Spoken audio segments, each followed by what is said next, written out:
sebagai Raja Tuakala, Wirdayanti sebagai Putri Bisudaya, Abdullah sebagai Raja Cendrana, Muhammad Ihsan sebagai Sewang, Hasbudi dan Asdar sebagai bala tentara, Ija dan Hendra sebagai Pelana Cendrana, Rahmia sebagai Permaisuri, Siti Aminah sebagai Dayang.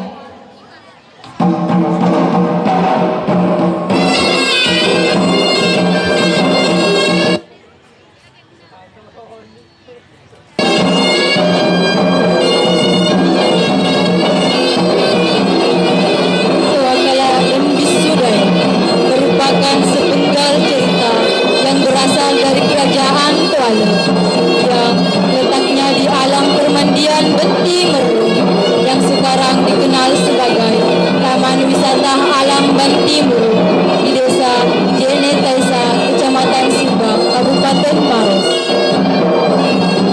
Cerita ini berawal dari lahirnya seorang putri cantik jelita dari kerajaan Cendrana.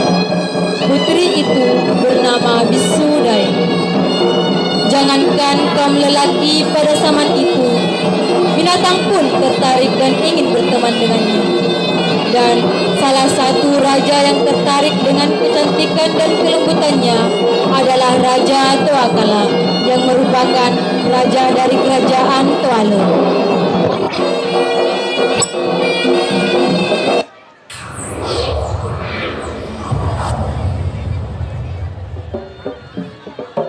Pertemuan Tuakala dengan Bisudaeng di arena permainan bola raga di Balak Lompua yang diadakan oleh Karaeng Marusu dan para raja dari kerajaan lainnya pun hadir bersama putranya.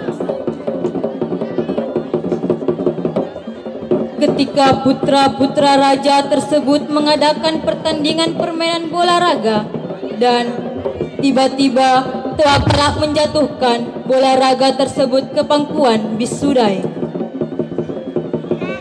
Dan alangkah kagetnya Bisudaya, semua mata tertuju padanya, tak terkecuali ayahandanya. Tuakala pun menghampiri putri Bisudaya.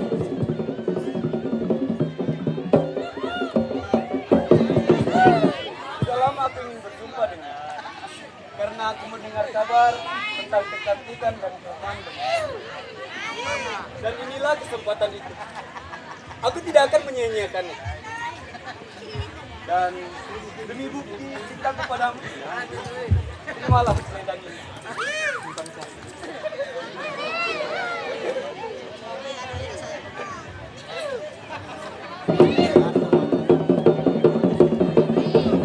Melihat kejadian itu, betapa murkanya Raja Cendrana. Dia menganggap Raja Tuakala telah mempermalukannya di depan orang banyak. Dan dia pun bersumpah tidak akan pernah menyetujui perjodohan itu. Karena Bisudaeng telah dijodohkan dengan putra dari Karaeng Marusu sejak Bisudaeng masih dalam ayunan. Dan Raja pun mengambil selendang pemberian Tuakala di tangan Bisudaeng.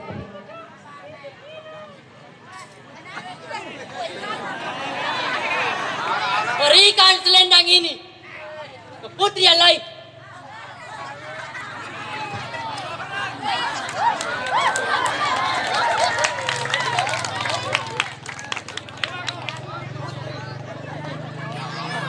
Adalah putra dari Karaeng Marusu. Sejak kita dalam ayunan, kita sulit jadi jodoh. Apabila putri tidak menyetujui pernikahan ini, kerajaan Marusu dan kerajaan Cendrana akan berperang. Bisudaeng pun tak mampu berkata-kata. Begitu sampai di istana, dia pun nekat menemui ayahandanya.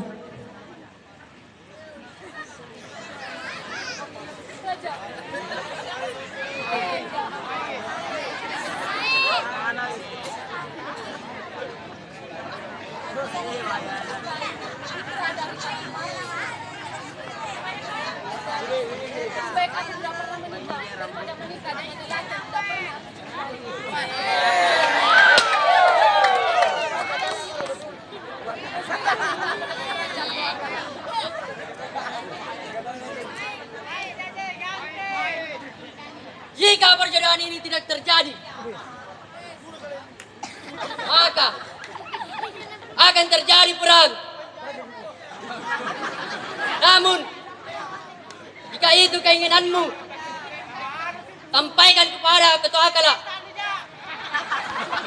Suruh dia membendung 7 mata air di Kerajaan Sembang dan membuatkanmu air terjun di Jenetaesa.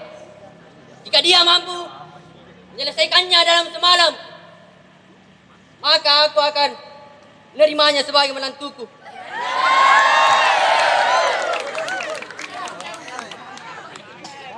Dan sejak saat itu, Bisudaing pun dikurung dalam istana Cendrana.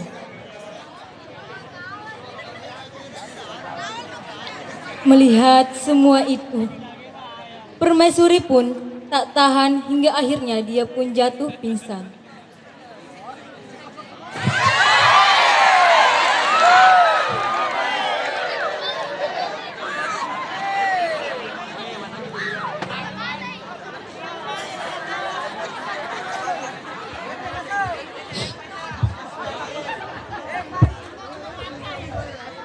Bangun permaisuriku, bangun, bangun.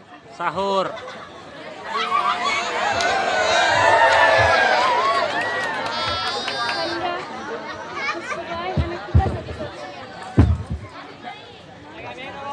Dan dia pewaris tahta kerajaan. Bagaimana mungkin dia menikah dengan lelaki yang sama sekali tidak dicintai? Aku mohon Kanda, itulah perjodohan dengan Tuakala. Karena Tuakala adalah hidupnya. Aku tahu, Dinda, aku tahu. Namun, perjodohan Bisudaing sudah tergaris. Dari dia masih di ayunan. Aku harus penuhi janjiku kepada Karai Marsu. Jika tidak, maka kerajaan Cendrana dan Marsu akan berperang.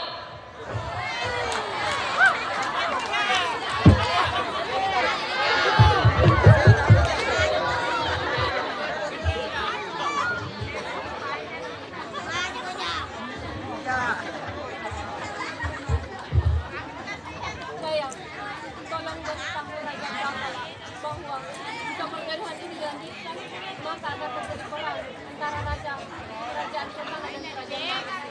Tapi kamu harus berhati-hati memberitahu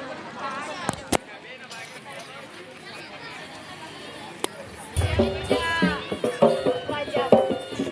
Bisudaing mengatakan jika perang ini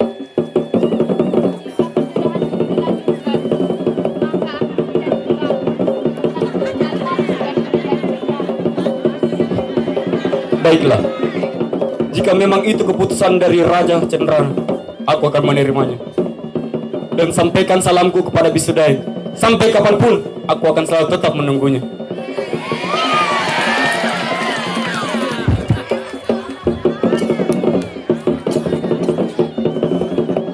Karena rindunya terhadap Bisudaing tak tertahankan lagi, maka Tuakala pun melakukan persemedian. Dia memohon kepada Dewata agar dapat dipertemukan dengan Bisudaing, kekasih hatinya. Di tengah persemedian Tuakala, sebuah kecapi emas di pangkuannya yang sesekali terdengar di alam beti merung, dan terciptalah sebuah syair untuk Bisudaing.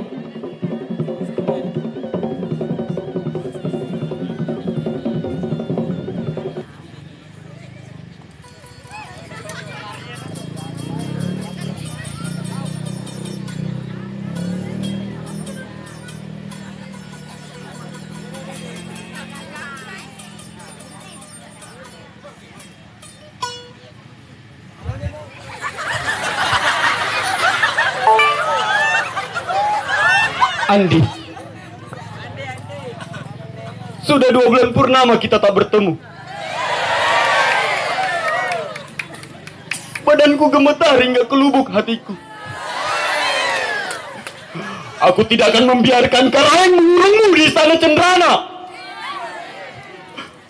Oh angin, sampaikan salamku kepadanya. Sebab bersamanya serupa dengan kematian. Bisu Daeng,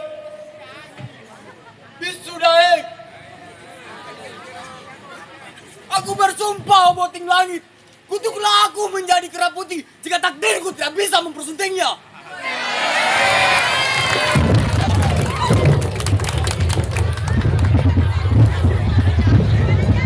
Ada apa ini Raja?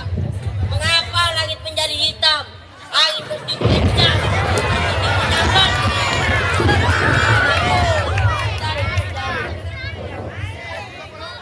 Lihat dari sana. Sudah dikelilingi oleh para kepala. Kita berhakal Raja.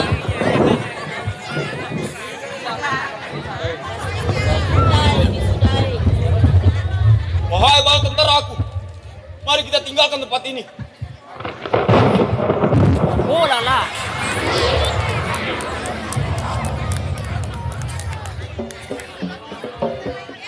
Di sekitar Bala Lumpua, terlihatlah seorang putri yang sedang menari.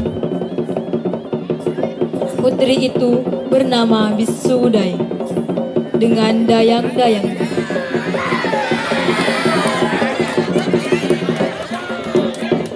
Mereka pun menikmati keindahan alam di sekitar Bala Lumpur.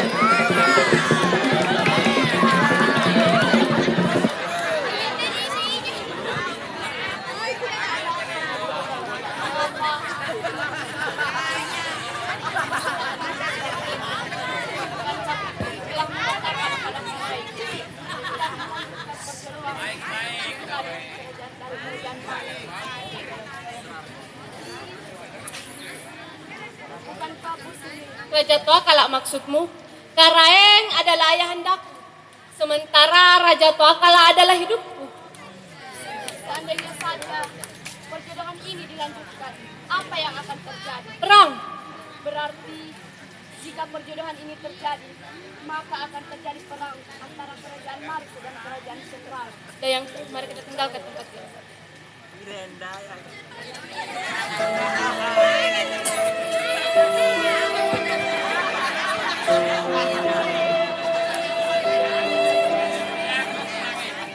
Di sebuah taman di kerajaan Tuale, berdirilah seorang raja sambil memikirkan putri Bisudai.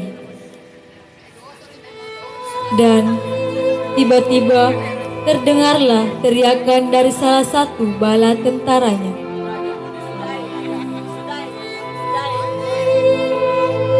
Tua Kala pun menghampiri putri Bisudai.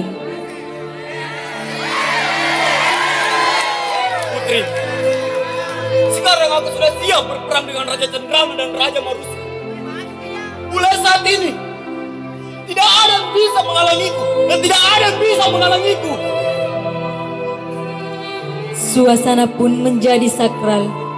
Bisudai cuma bisa terdiam dan bala tentara pun meninggalkan mereka berdua. Raja, sejak pertemuan kita di arena orang putra dan semua orang menentang, tapi tak terkecuali ayah. Aku harus patuh padanya. Belum cukupkah cintaku padamu? Di depan semua orang, ketika dengan sengaja ku tentukan olahraga di pangkuanmu. Putri, ingatkah kau dengan selendang ini? Selendang ini lebih dari hidupku.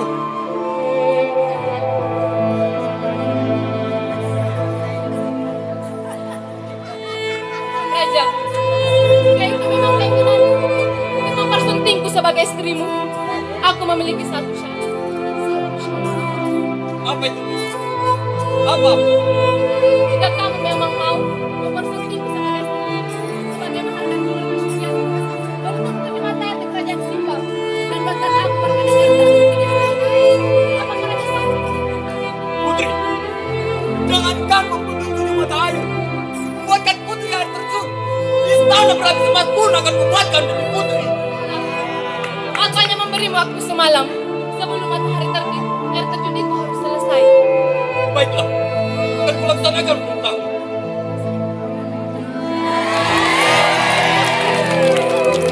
Tuakala pun bersama bala tentaranya mengerjakan membendung 7 mata air dan membuatkan air terjun.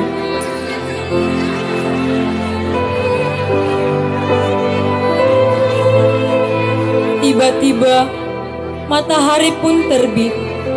Di tengah tenaga Raja Tuakala yang hampir habis, Raja Tuakala hanya bisa berteriak histeris. Bisudai! Bisudai! Maafkan aku, putri. Aku tak bisa memenuhi permintaan. Tapi izinkanlah aku untuk melihat putraku.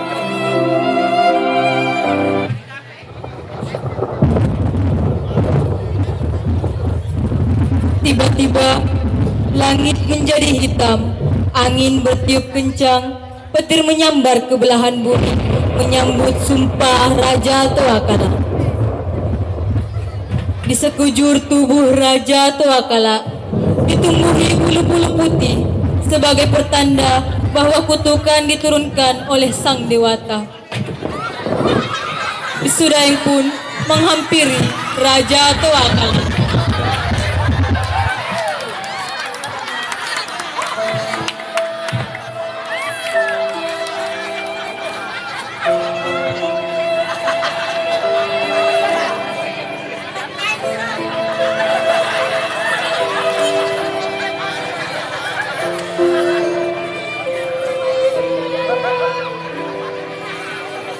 Betapa kagetnya ketika di depannya berdiri kera putih, dan Bisudaeng pun tak bisa mendengarkan suara Raja Tuakala lagi.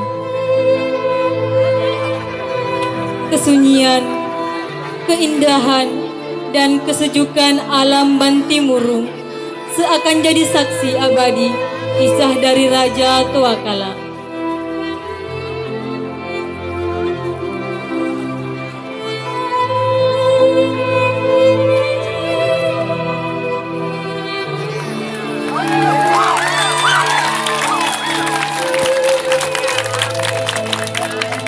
Terima kasih.